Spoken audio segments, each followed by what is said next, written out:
I think this presentation is just entirely appropriate in that it's the eve of the election, and so we all really want to be distracted. I'm sure I certainly want to be distracted, and what better way to do it than poetry? But also, it's All Souls Day, according to the Western Catholic tradition, at least. This is All Souls Day as opposed to All Saints Day yesterday. And it's the Day of the Dead. And so it's a wonderful memorial day that way. And so I really welcome Ian to doing this thing. I first met him when he actually did this Ai Weiwei exhibit here at the Islands Art Museum. And he was certainly eloquent and had a wonderful exhibit that way. And so I'm really looking forward to Ian, you're giving your presentation on your book, A Forest of Names. Take it away. All right. Thank you, Boyd, for that lovely introduction and for this opportunity to give a reading from my book, A Forest of Names. For those of you who haven't seen it, oops, oh no. I'm already having technical difficulty. Here we go. Here's that book. Sorry, get back here. And I'd just like to thank all of you for joining me this evening. Before everyone got joined in, I was mentioning that one of the silver linings of COVID is that we suddenly understand the potential of giving talks online. And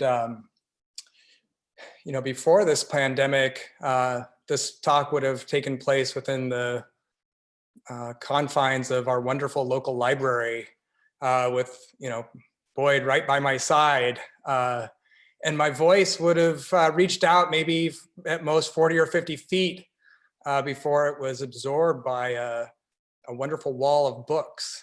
But now our voices can literally stretch out around the world.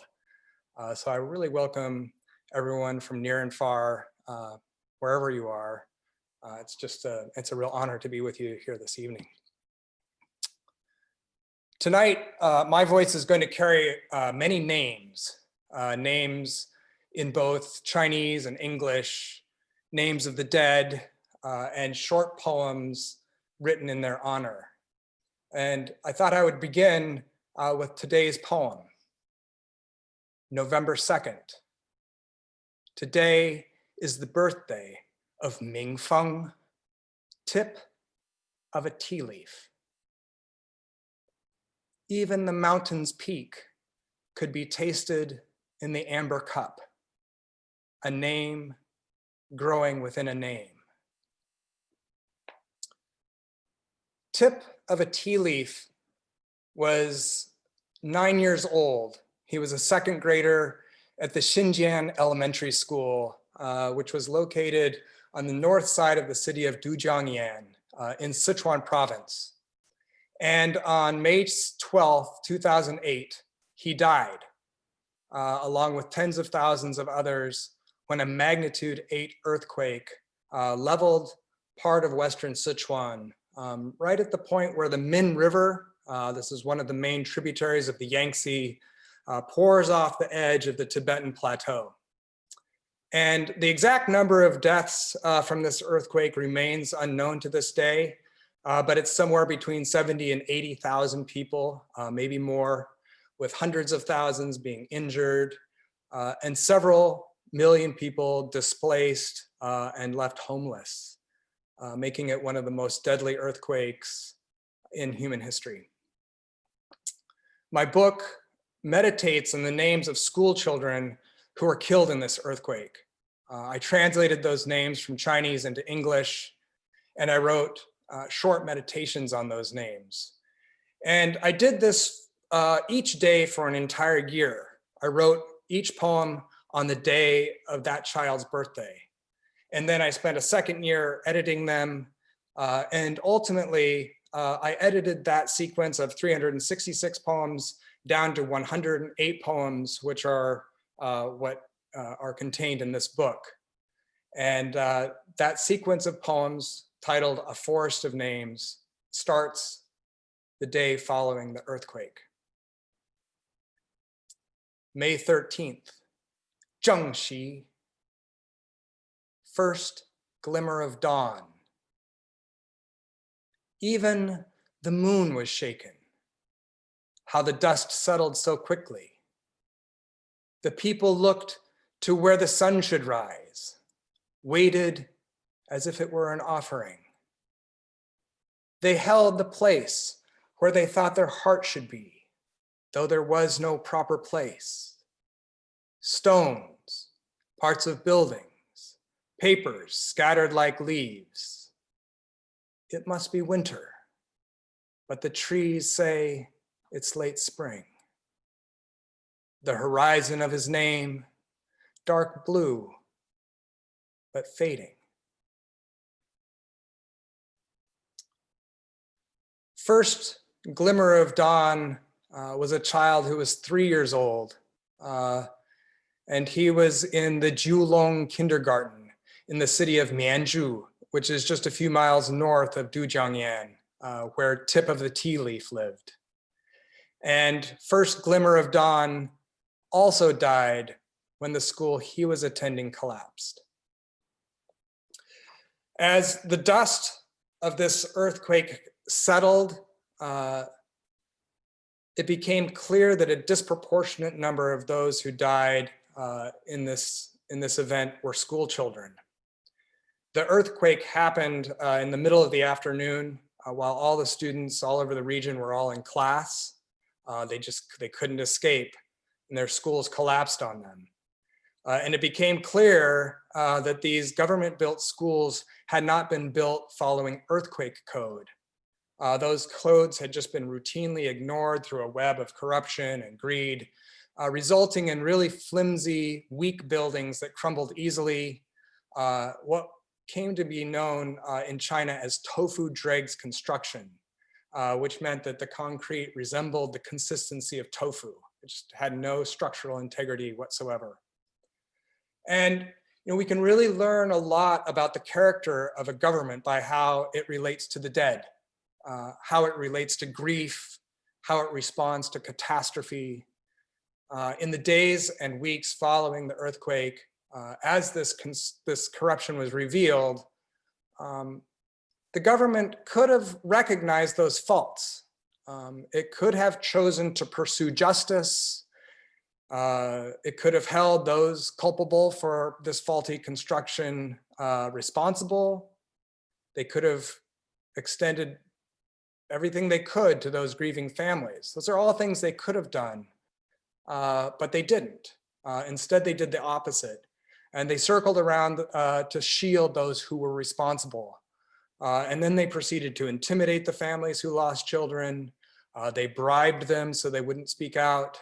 They forbade the news of reporting on these deaths. The very subject of these school children, their very names were declared politically sensitive, which meant that it became a subject which was taboo. You couldn't talk about it. And that remains the case to this very day. And I guess, but whatever, despite that pressure, that official pressure, there was this enormous outpouring of emotion, and people began to gather information about those who died. That memory was really, really important.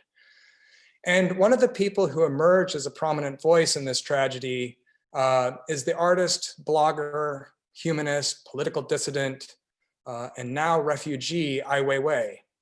And Weiwei at that time was already quite well known as an artist and architect, but this event was a really transformational moment for him. And in the wake of that tragedy, the force of that tragedy, we see him emerge to become one of the major champions of human rights in the world as we know him today. And I believe that his clarity of mind, the clarity of mind that he has achieved, is really one of the great gifts of that tragedy.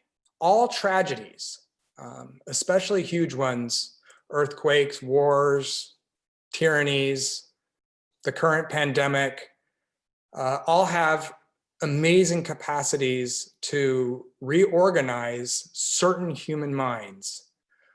So they become extremely clear about cause and effect. These individuals see how important our humanity is, how it is something to be guarded at all costs. And they see this with astounding clarity, and they become major advocates for it. So one of the first things Ai Weiwei did was he organized what was known as the Citizens Investigation, which was a group composed of over 100 people, and they canvassed the entire earthquake zone, collecting the names of school children who had died. And in total, the Citizens Investigation gathered 5,196 names. This was incredibly dangerous, life-threatening, and at one point during the process, Ai Weiwei was to be a witness in the trial of a man named Tan Zuoren.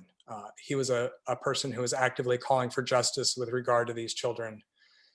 In the morning of that trial, the police broke into Weiwei's hotel room, they beat him, and they hospitalized him with a brain hemorrhage. Obviously, he recovered.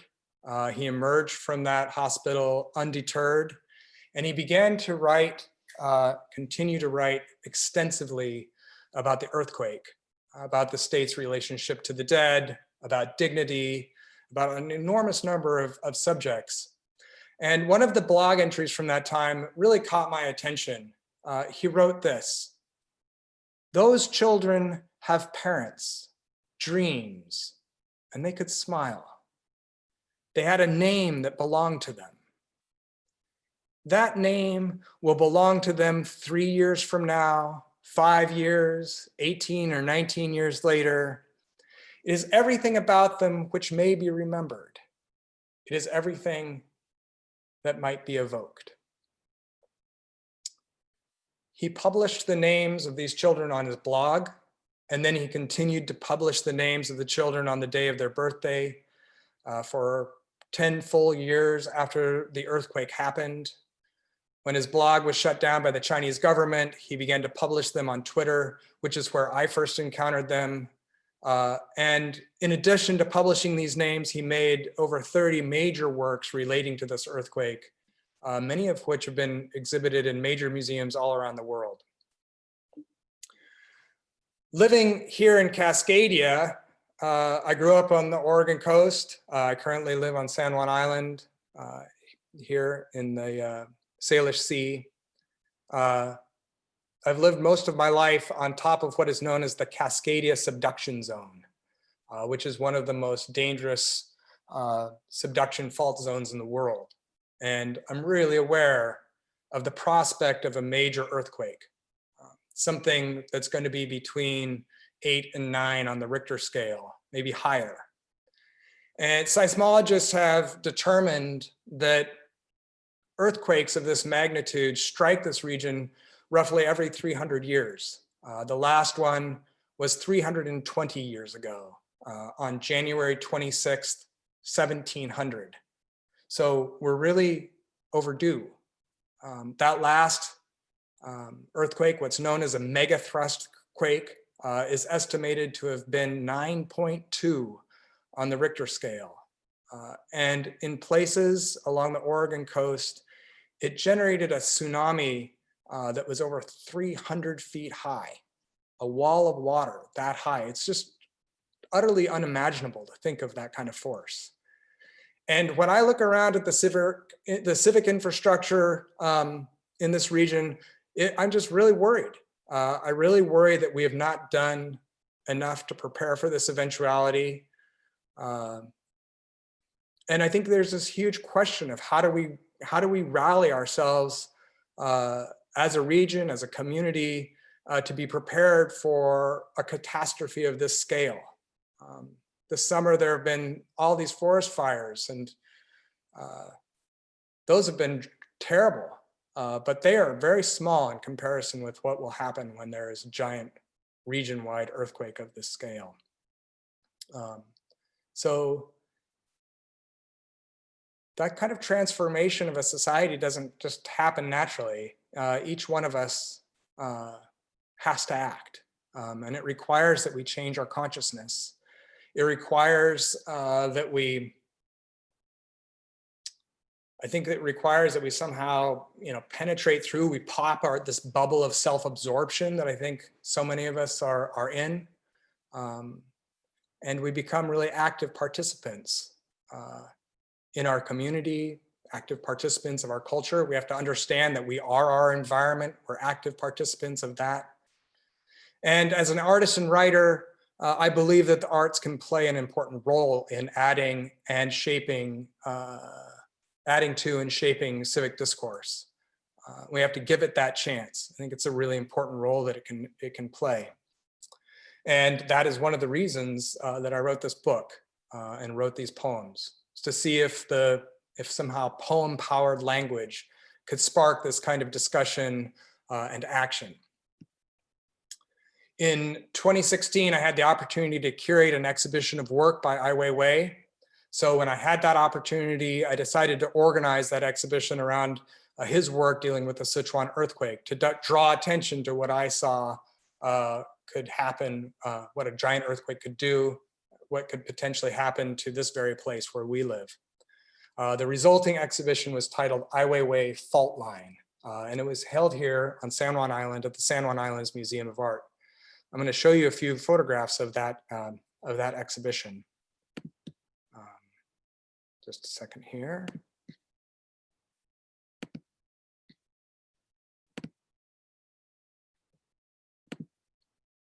Okay, is that showing up? Yes. Okay, great. So this is what you see here is this is a photograph of the installation of that exhibition. Can you see my cursor? Yes. Great. So over here on the right is a video called Little Girl's Cheek. Here in the center is a work which is called Rebar and Case. And what you're looking at are facsimiles of iron rebar that were pulled from, these are pieces of rebar that were pulled from the collapsed schools and then carved. Exact replicas of them were carved out of marble. They're utterly exquisite. They're presented in these cases, these beautifully crafted Huanghuali wood cases, which look very much like coffins. The crumpled pieces of rebar feel like, they're vertebral spines.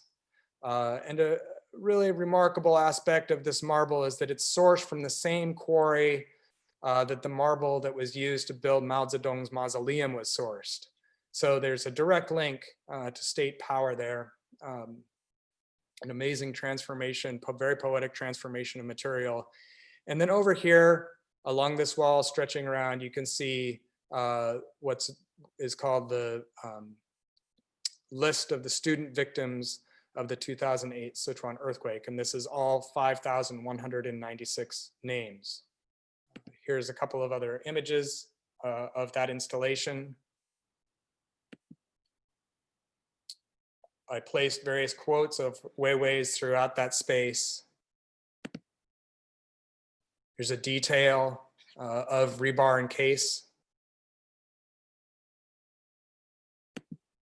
Here's a close-up of one of those pieces so you can see just the exquisite craftsmanship of this carving.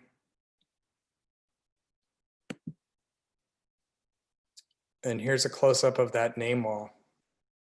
You can see each name is accompanied by a number. There's the name, the Chinese name rendered in pinyin, their gender, their age, what school they attended, just this most basic information that could be found.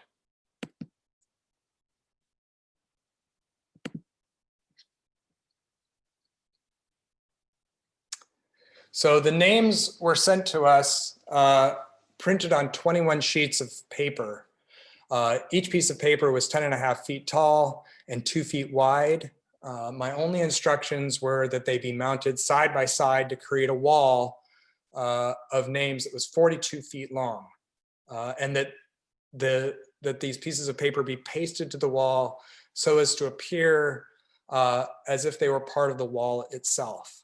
And it turned out that this was just an incredibly difficult thing to do. It was so exacting. And I thought it might take me a few hours to install. Instead, it took 3 full days, working 14, 16-hour days. The paper was incredibly thin and delicate. And so I had to go along and smooth it out, smooth the bubbles out from underneath the paper and make sure that I wasn't damaging that surface. And in the process, I ran my hands over every single name on the list. And it became this really emotional process. And I just began to say the names aloud in Chinese. And at one point I came to a name, Nie Liang, and I translated it into English for my assistant, whisper of light. And I think, we were both, there's a lot of tension in the room, and that one name just sort of broke everything apart, and we both started crying. And we needed to process the emotion of being in front of this giant list of names. I climbed back up the ladder and I continued. I came to another name, Hao Yue. Translating that into English, luminous moon. The names blossomed and then they faded into the quiet of the museum. Zhongli, ancestor of beauty. Xu, 9 sons. Yingjie, distinguished flower. Kaiwen, triumphant language. Ziyu, disposition of a wing. I was in awe how, when I translated the meanings of these names, these children somehow became more real. It was like I had somehow caught the edge of their spirit, and that I was lifted into some liminal space, some bardo, where they still were. It was as if I felt as if I was in the presence of that gorgeous energy that exists when we name a child, when we name our own child, and that it was suddenly being brought into full view. It was like something that you could almost hold in your hands. To give a child a name is to give that name to a river of dignity, pouring down off some mountain of our collective humanity. To translate a name gives that name the opportunity then to flow into the world of another language, into the humanity of another language, into the dignity of another language. And I realized that the energy of this earthquake really hadn't dissipated entirely. It was still there in this wall of names. It had fused. That catastrophic energy of the earthquake had fused with the loving energy of the parents and the grandparents, whoever the family members were who had first given these children these names. And that through the act of translation, I could release some of that energy, release it back to us, almost as if you're looking out into the environment and you're tapping into an energy source so that you can receive and understand it in some way. So to translate those names into a new language really felt like that primal and pure act of holding forth a flower. Mingyuan, luminous sphere. Chengfei, to become flight. Qiuyan, autumn swallow. Shengyang, sound of scattering.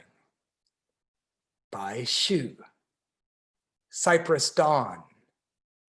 Xianping, manifest equality.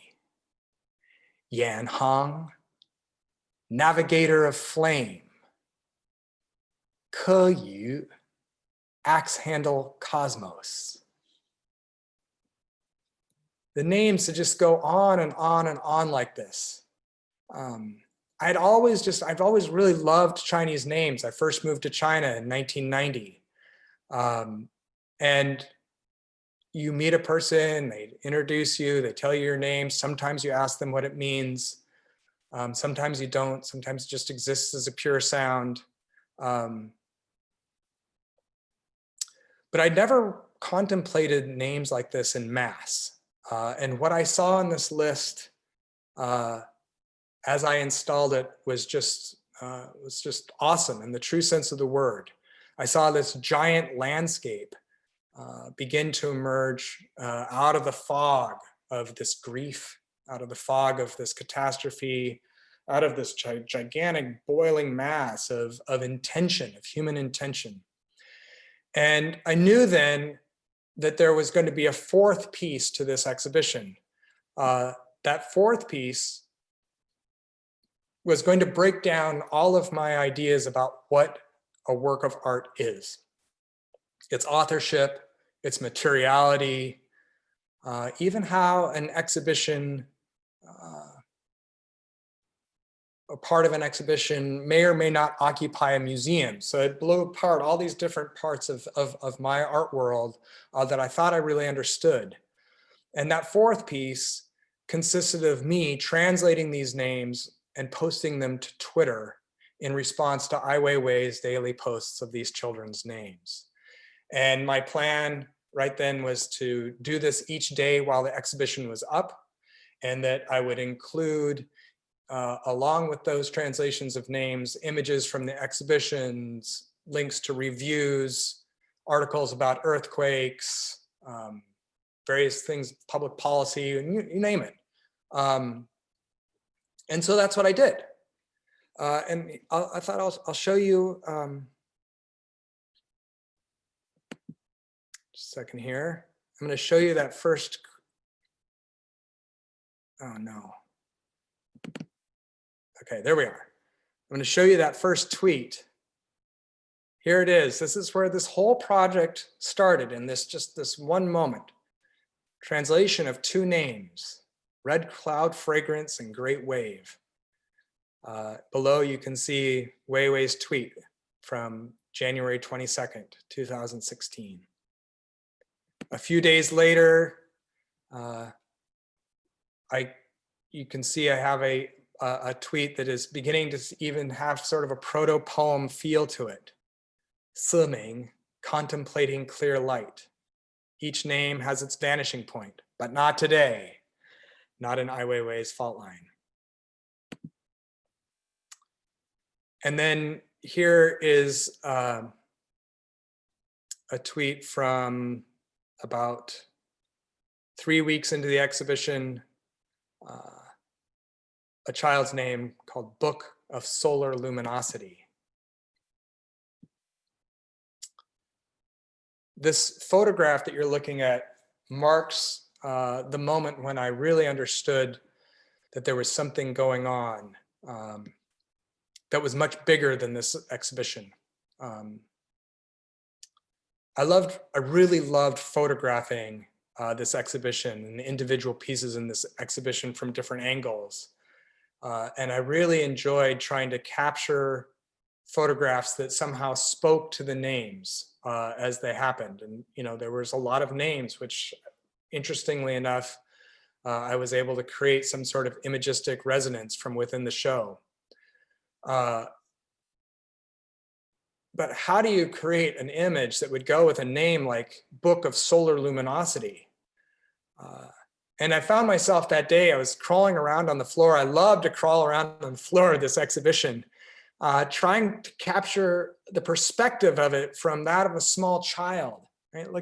Just looking down and looking up. And as I did that, suddenly one of the gallery lights became the sun. I'm looking through the field of the viewfinder of my camera, and it began to fuse with this fragile, really luminous piece of marble that had once been this really dense iron ductile piece of rebar binding together a building. And now that piece of rebar had become through this very strange material transformation, almost a poetic material transformation, what I saw as the vertebral spine of a child. And I was there kneeling before its coffin. And then this marble rebar I saw was translucent, and it was glowing pale. It was filled with that light. It was filled with sunlight. And it became a thread, and it started to bind all these thoughts that were crashing in, all began to bind together. And I understood for the second I had this insight that we are bound to our environment by light. And that's the very essence of our perception of our eyes.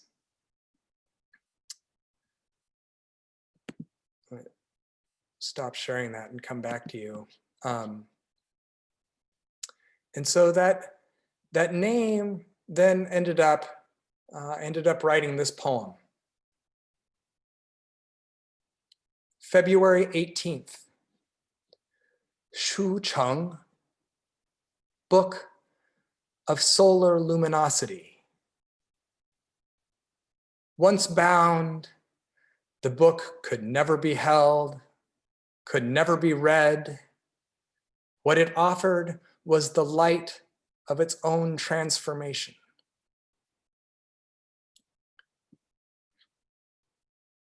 As I translated these names, they began to work on me in unusual ways. They began to present an extraordinary linguistic challenge. When you dislodge a single word from a language, or in the case of some of these names, 2 words, instead of their names being limited by this isolation, by their exile in a sense from the rest of their linguistic peers, they become rather unlimited. Every word is tied to the rest of the language by this intricate interwoven web. And if you follow one thread out, you'll get one meaning. If you follow another, you'll get another meaning. If you follow another thread, another meaning. There's so many meanings. Words have a tremendous amount of meaning, and they're actually only limited by context. So when you remove that context, suddenly you're left with this kind of gigantic jumble and massive meaning, and you have to figure out which one of them you're going to choose. Typical understanding, I think that people's typical understanding of translation is that you take one word in one language and you find that word in another language, and voila, there you have it. You have a perfect translation. That understanding is based on the assumption that languages mirror each other, syntactically, grammatically, in their vocabulary, and so forth. And the fact is that languages don't mirror each other. So every single language is a unique expression. They each have a unique structure, and those expressions, those structures are developed by thousands upon thousands upon thousands. Every single speaker of the language contributes to that, and they do so over thousands and thousands of years. So each language reflects a particular group of people's way of relating to our environment, relating to each other. And because language is a kind of a mirror of our world itself, and the primary way in which we understand and know that world, language then becomes an active participant in its own development, because it inhabits us as we develop it. So it's incredibly complex that way. That's why there's no direct corollary between one language and another. And that's especially true of languages that share no common root, such as English and Chinese. So how did I approach this challenge? The artist, writer, and translator John Berger remarked at one point, he wrote, "True translation is not a binary affair between 2 languages, but a triangular affair. the third point of the triangle being what lay behind the words of the original text before it was written. True translation demands a return to the pre-verbal. One reads and rereads the words of the original text in order to penetrate through them, to reach, to touch the vision or experience that prompted them. And I have this quote up on my wall as a daily reminder when I start to translate. I read it and I try to embody that. And there's always this question, how do you return to that pre-verbal space? What might that even be? And after a few weeks of translating these names, I came upon sort of a formula, a solution by how I could do that. I would translate the names, but that translation would be accompanied by a short poem that was based on the etymology of the name itself, this rebus-like matrix of images, which is the nature of Chinese written language, and as well as the evolution of the meaning of the character or characters over time. But not just that.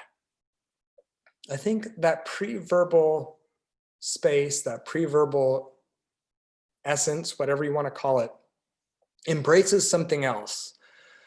And that one's really tricky. It requires that we employ empathy and compassion with the namer and the named.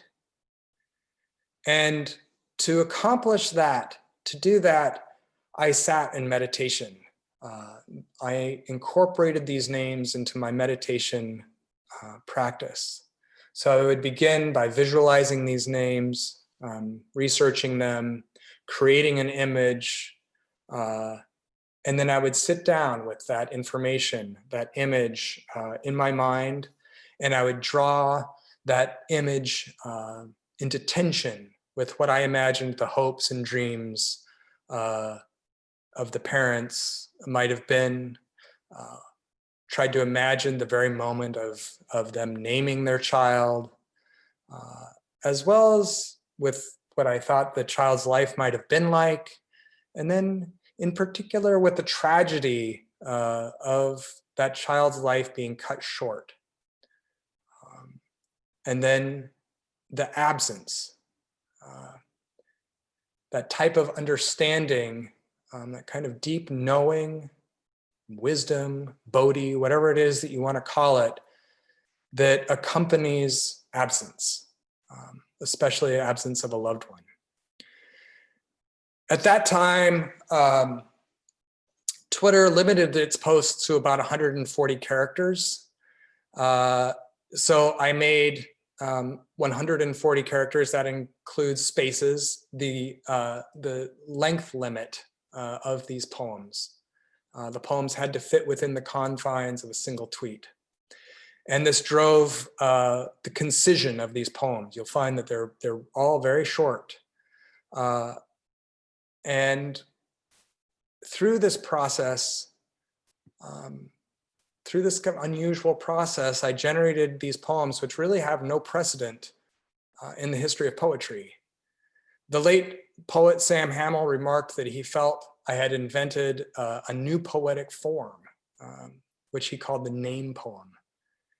The Chinese poet Yang Lian, who published a bunch of translations of these poems at one point, declared that I had discovered the shortest poems in the Chinese language, poems that the Chinese had failed to see despite the fact that they were right in front of their noses, their own names.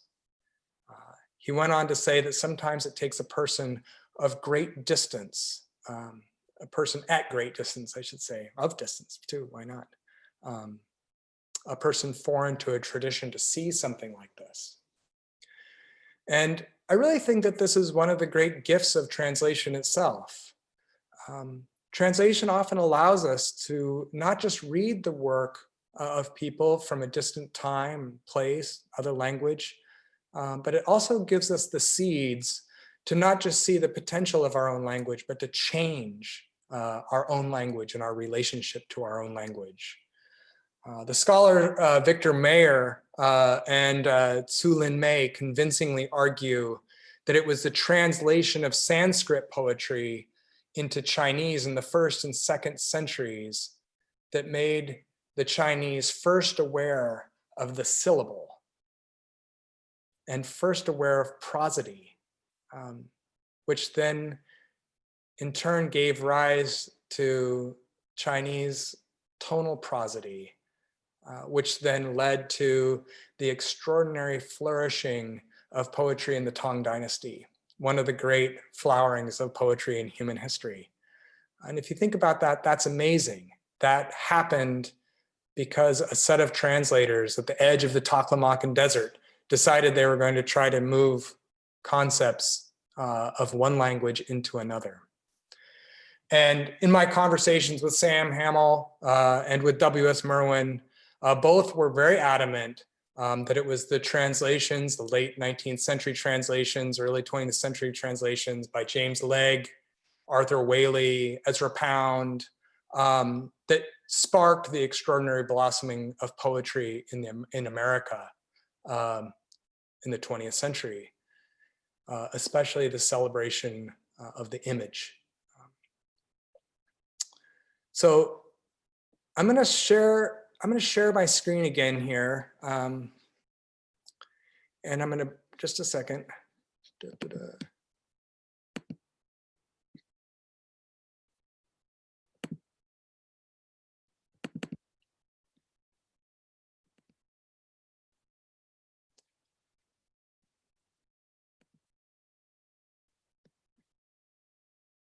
Sorry.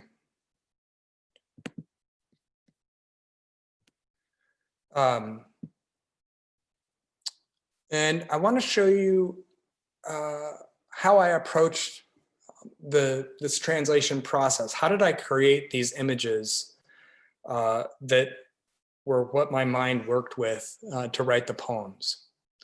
And this next one is I'm going to show you because it's in honor of this amazing moon that's been keeping me up the last few days. And this is a child whose name is Yue Xin. So Chinese Chinese written language is what is known as a logographic script. And what this means is that each word is composed of an image or group of images. I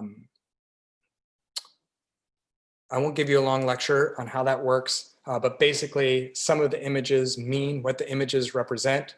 Some of those images represent sound.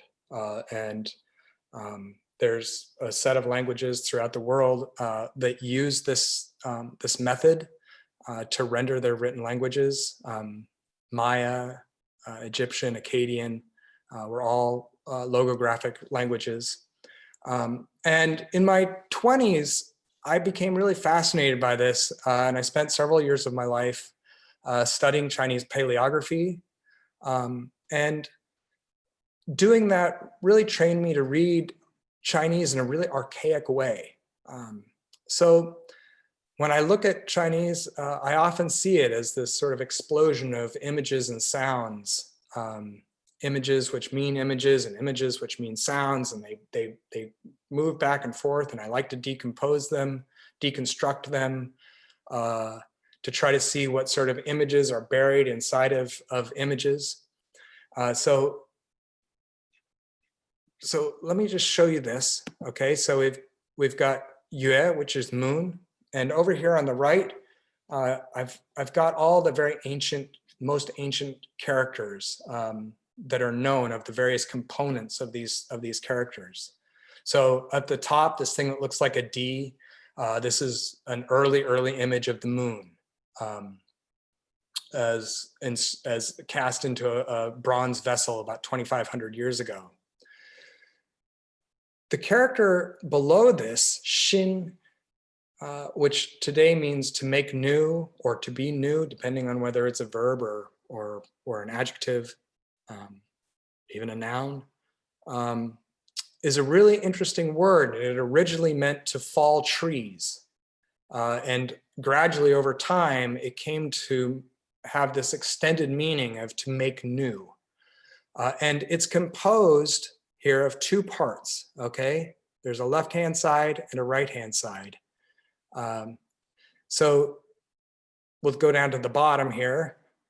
This, what is the left-hand side? This is an image of an axe, right? Axe is what you use to cut down a tree. And this image up above shows, is actually made of two parts, which I've broken apart here, right? So this top part is a chisel or potentially a wedge. And the bottom is a tree, okay? So we have moon, we have a chisel, we have a tree, we have an axe. And so I read this, I thought about this name to be made new by the moon. And then I went and I sat into meditation, holding these images in my mind. And, you know, the mind is just so mysterious. It's just so complex, so simple. And oftentimes I think it's one of the most difficult things is simply to get it out of the way and just let things occur. And so as I sat there, this image began to build in my mind. And when I was done, I sat down and I wrote this poem. May 21st, Yue Xin, made new by the moon. She came with her chisels and carved, month after month, until the tree was 1,000 feet of moonlight.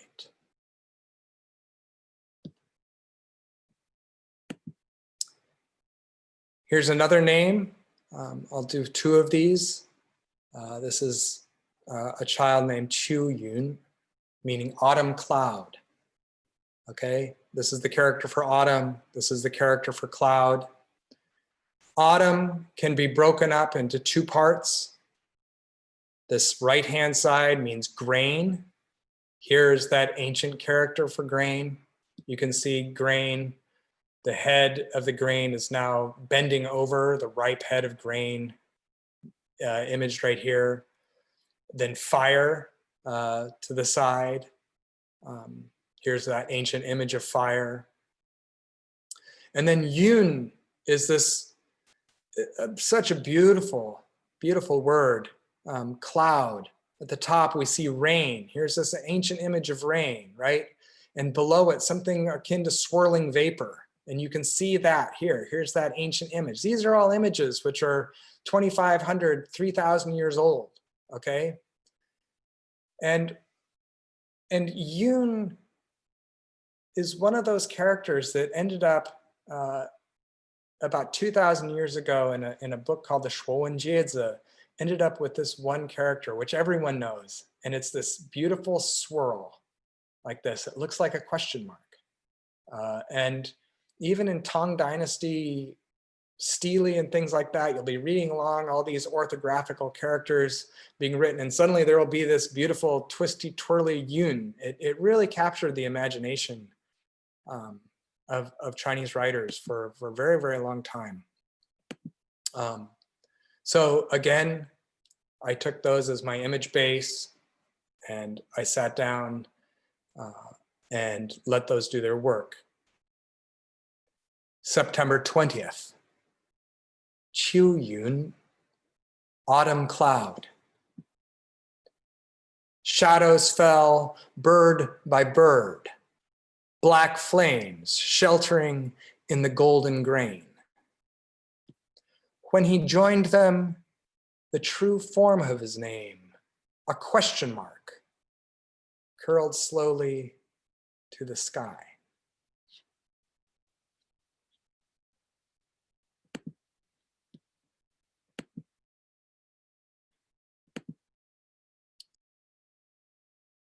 Chongming, sun-turned script. When, protean pattern of clouds. 黑, banked with earth. 明镜, motionless clarity. 直尊, sandbar lord. 人铠, humane iron.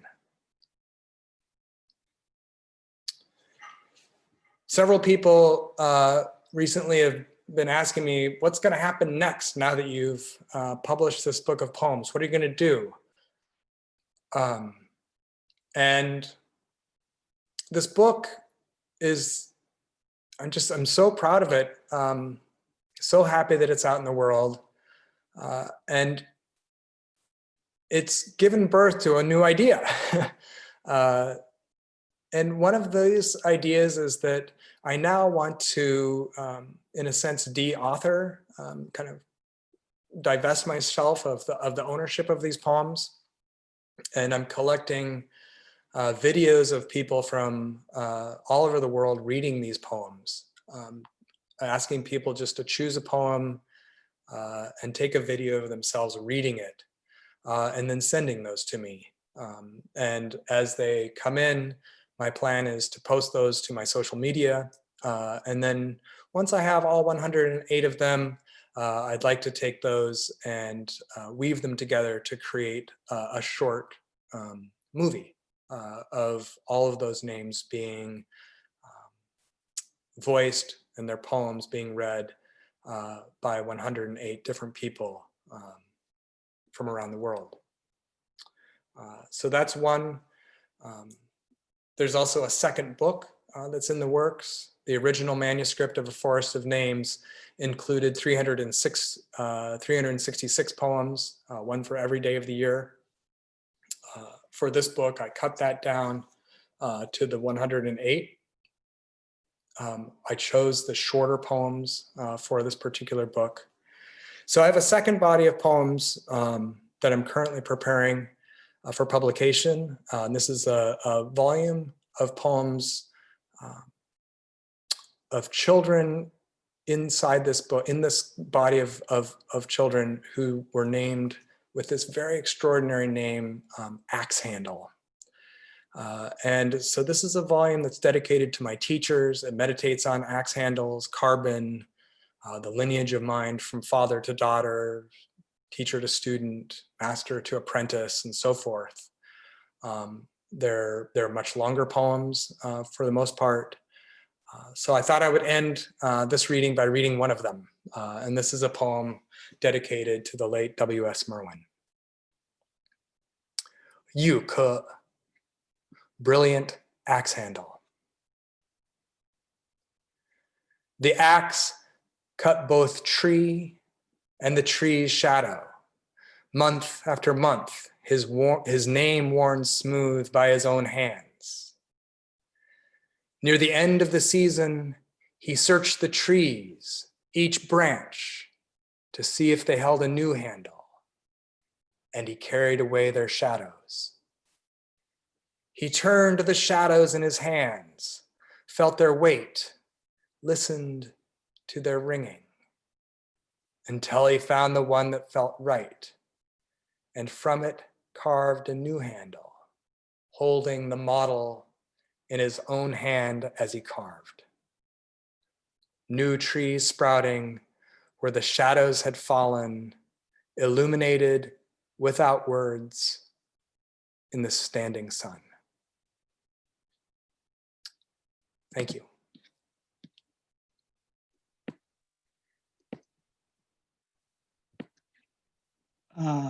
Well, I'm stunned and almost speechless, but I realize that as the moderator, I can't do that. But Ian, thank you so much. I really appreciate it. Thanks so much. Yeah. It was simply wonderful. And at this point, I'd like to go ahead and go to the questions in the chat box. I see a whole bunch of clapping hands out there, and yeah, I'm thrilled. Oh, that's right. We get to have the reaction. Right. So I'm going to ask you a question from early on from Jill Twist, and it was, Ian, you mentioned the need to rally. how do you see poems helping rally? How can poems rally people from readers into active participants off the page? Oh, that's a hard question, isn't it? I think that poems, because poems are very active language, they're about as active as they can get. If language is to have the capacity to jolt people into action, and we have to have faith that it does, then poems will be a means by getting people to change their hearts. And I think it's that simple. Okay, thank you. I'm not seeing any other things in the chat except for some amazing things of people saying yay and stuff like that. Actually, okay, I got a new one. This is from Perrin. How do the families feel about using their names in your poems? Yeah, that's a really great question. Because of the nature of this project, and the fact that it is a politically sensitive subject in China, I've never actually been able to contact any of the families involved. So I really don't know what they would think. I just have to trust that they would not be upset, and that perhaps it would bring them a certain pleasure, I suppose, that their child is being thought about in the larger world. So do you have any sense that the parents know that you're doing this, or that Ai Weiwei? I really don't. I've talked to Ai Weiwei about this at great length, Yang Lian, a whole lot of different people about this. I have friends in China who are aware of these poems. I have a friend currently who's translating them into Chinese, and it's my hope that these poems will end up making their way back into Sichuan, into Wenchuan, and the areas that were affected by the earthquake. I think that'll be a long and difficult process. In China right now, it's not a time of poetry, and there are very few readers of poetry in China right now. People will very openly say, I don't read, poetry is dead. And so it's not a time when it's really being actively, is having an active influence on that society. And so that's one thing that makes it difficult. So very famous Chinese poets they don't have a large readership in China. So me being an outsider makes that much more difficult. The fact that I did this project working closely with Ai Weiwei makes it really difficult. He is, of course, a politically sensitive subject, actively censored in China. The fact that these children's names are actively censored in China makes it more difficult. So you can begin to see there's layer upon layer upon layer of obstacle that is going to make that very difficult. But all those obstacles, in a sense, they're just simply obstacles because language is really much more like water than anything. It loves to flow. It will find a crevice. It's going to find a crack. It's going to slip through. It always does. It just has this amazing ability to move through space. And it can get through the Great Firewall, and it can get through on a single typewritten page, folded up in someone's sock. I mean, whatever, it's going to do it. And when that happens, I think that there will be, it'll just be this sort of beautiful moment. Something will happen. And I just, the chances are I won't even be aware of it. So I don't know. I don't know if that answered that question. That's great, Ian. Thank you. Dean Miller is writing, one of the ways I'm reading your poems is as landscapes, physical as well as cultural. I'd love to hear you think out loud about translating landscapes too, from Chinese to English, or from the physical into the textual, or from the physical space onto the page. Lots of options here. Thanks for all those options, Dagan. Yeah, this is actually an incredibly great question, and one which is right at the very forefront of the writing of this book. And as I began to translate this,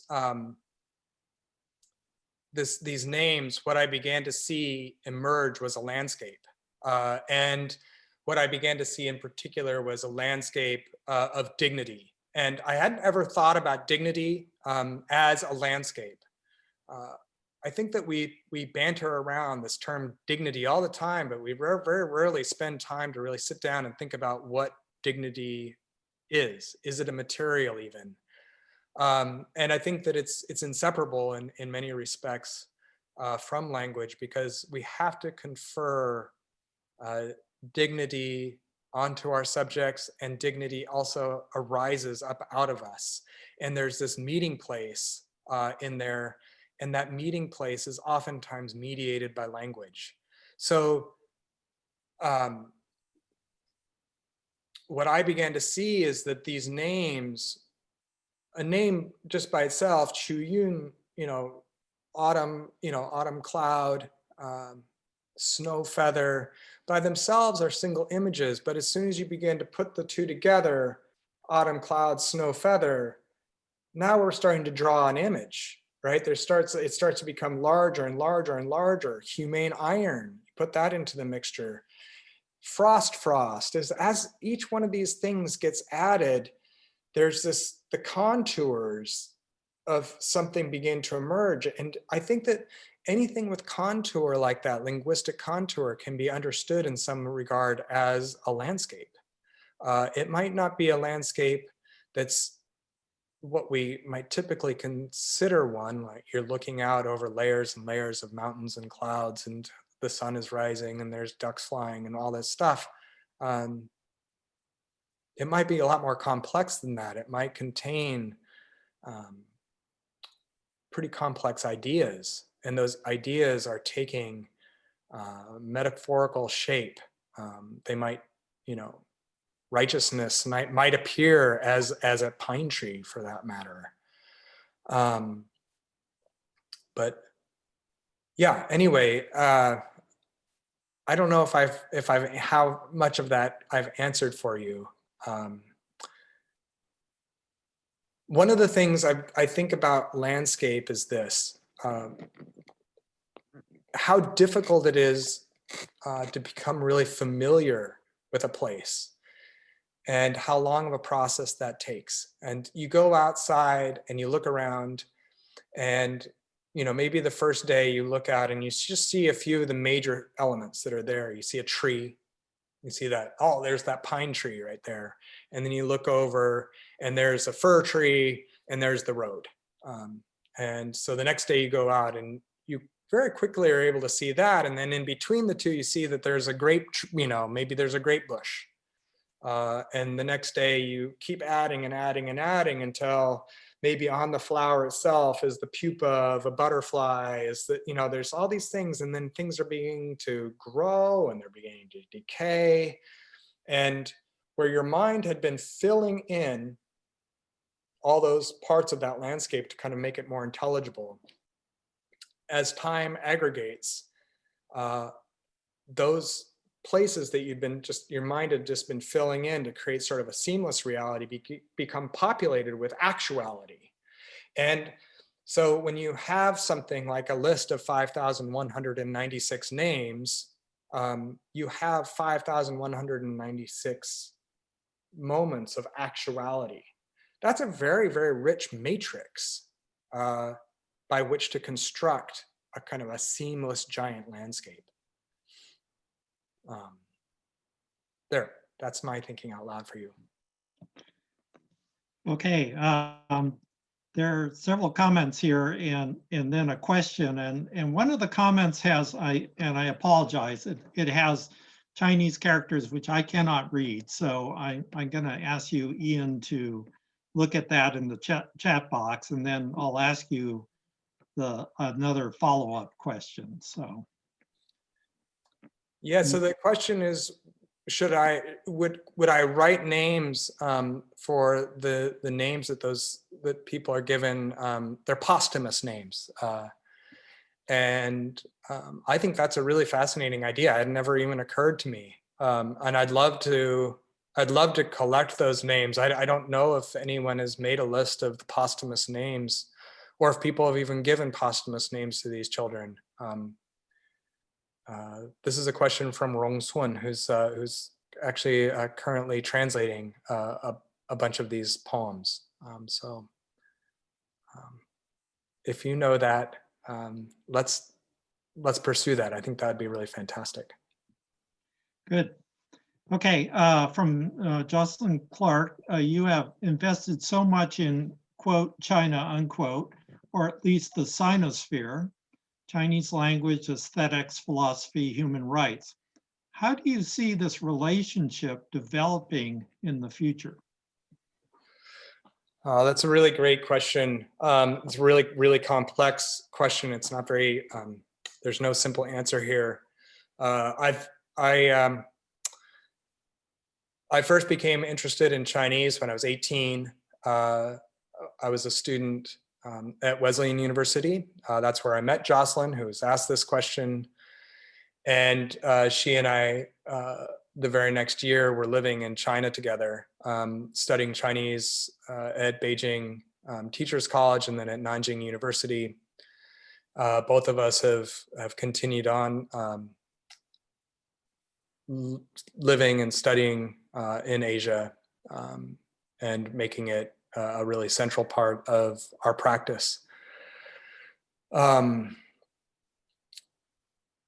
My relationship with China has been one that's really shifted pretty dramatically over time. I lived there for years and years and traveled all over the place.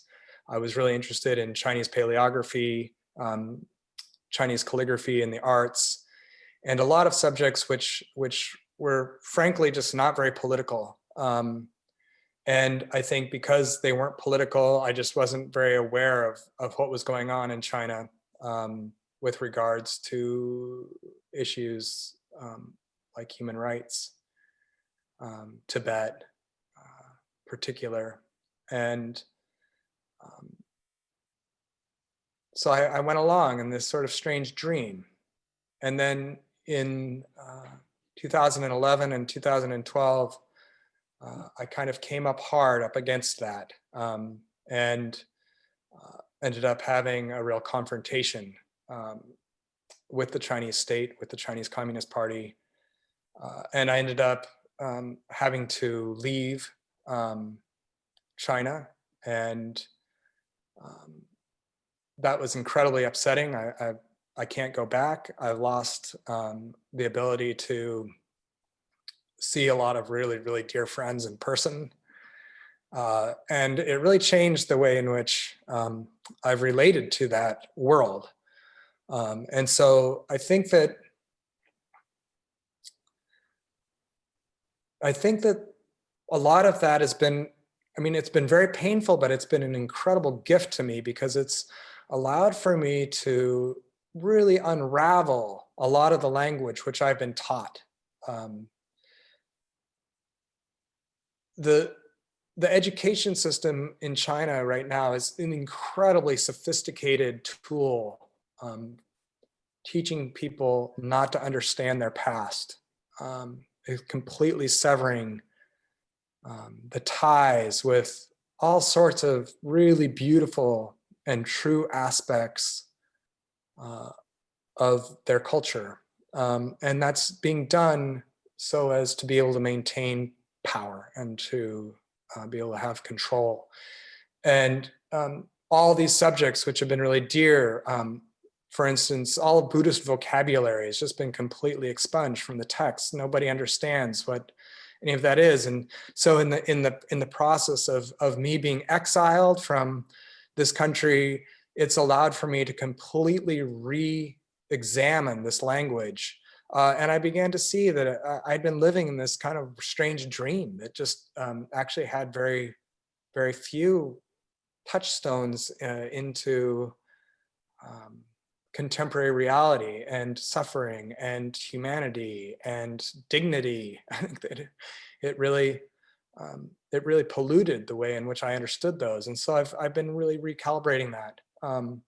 And how that's going to go forward, what my future looks like with regard to that is kind of a mystery to me. It seems like every few days it changes somehow. And I really welcome that at this point.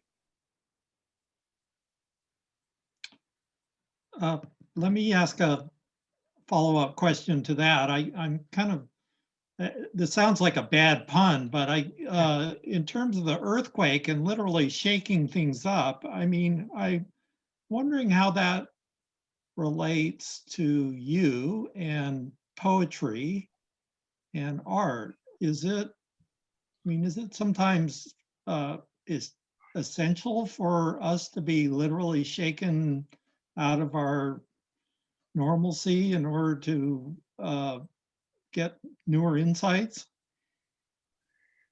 I think that's a really profound observation. There are these sort of multiple paths, multiple ways in which you kind of enter into a pursuit of fundamental truth, right? One of those is through really diligent study, and another one is typically through some form of catastrophe, through grief. And so I think that it is really, I do think that oftentimes the human mind requires some sort of gigantic earthquake, proverbial or real, to do that. And that oftentimes, we spend all these years trying to reconstruct ourselves so that we can return to what we were before that catastrophe. And I think that's just the wrong approach. I don't think we can ever return back to how things were. And I think that if we do return, then we've really missed an opportunity to learn something really gigantic. I know that for myself, I feel like I reinvent myself every day at this point.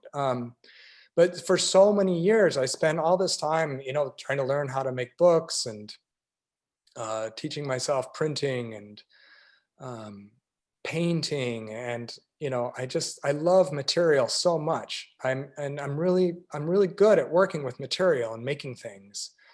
I've generated a really unique painting style. I'd love to go back and continue to paint and to start making those images again. But something really happened. There was a giant earthquake that, I'm not talking about the Wentran earthquake, I'm talking about sort of giant upset that occurred in my own life. And out of that, I began to look around at my world and I began to see that there's a whole host of things that I would really like to be able to say that I don't know how to say through painting. I don't know how to say it through sculpture. I don't know how to say it through anything except for language. And that is the language in essay form, in speaking like this, in poems, that I feel that I can begin to arrive at the force that I think is required to articulate that. So for me, that earthquake resulted in me, becoming really interested in language as my primary material at the moment. Well, thank you, Ian. There's some wonderful comments in this chat box, and I'd love for you to look at them. However, I don't see any more questions. So unless somebody's going to wave at me and say, I have an urgent question right now, I'm going to go ahead and thank you so much, Ian, for this evening. This was just really, it was an earthquake for me in a lot of ways. And thank you. It was just wonderful. So, Well, thanks so much for inviting me to talk, and that's just an incredible pleasure. And it's just so great to see all of you and see your faces here. I hope that all of us can see each other in person sometime soon.